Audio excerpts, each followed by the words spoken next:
Les avantages de la protection du droit d'auteur dans les pays en développement sont tant culturels qu'économiques. Il ne faudrait pas oublier que le droit d'auteur est aussi lié à la culture.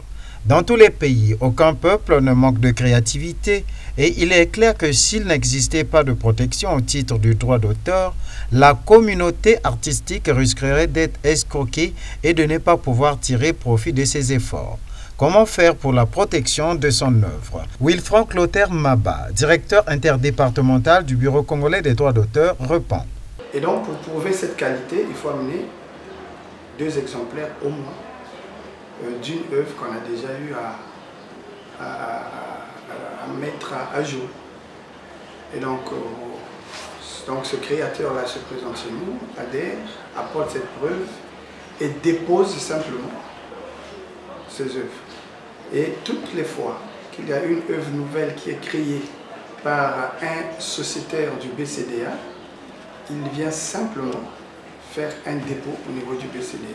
C'est eux qui sont saisis, de sorte que l'auteur d'une œuvre qui est ici au Congo et résident au Congo soit également reconnu à travers le réseau des différentes sociétés d'auteurs qui sont sous l'administration ou sous la supervision, le contrôle de l'Organisation mondiale de la propriété intellectuelle dans le pays, que de sorte qu'au niveau de tous ces états-là, que ce créateur soit reconnu comme étant le créateur de telle œuvre. Et pourquoi doit-on protéger une œuvre et quels en sont les avantages? Au niveau du droit d'auteur, il y a ce qu'on appelle le droit moral. Le droit moral consacre la reconnaissance de la paternité d'un créateur sur son œuvre. C'est-à-dire que lorsque vous jugez du droit moral sur une œuvre, personne ne peut donner un sens autre que celui que vous avez voulu donner à votre œuvre. Alors, donc pour qu'il soit à même de pouvoir exercer ce droit, il faudrait qu'il ait au préalable été reconnu comme propriétaire de cette œuvre.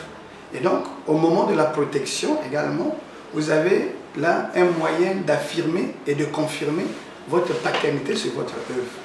Voilà par exemple pourquoi on doit protéger les œuvres. Et pourquoi on doit protéger les œuvres? Parce qu'en dehors du droit moral, il y a ce qu'on appelle le droit patrimonial.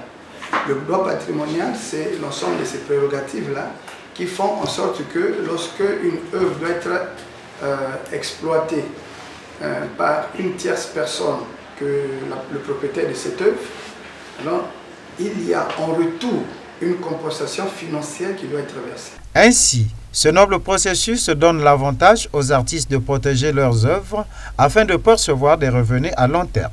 13h.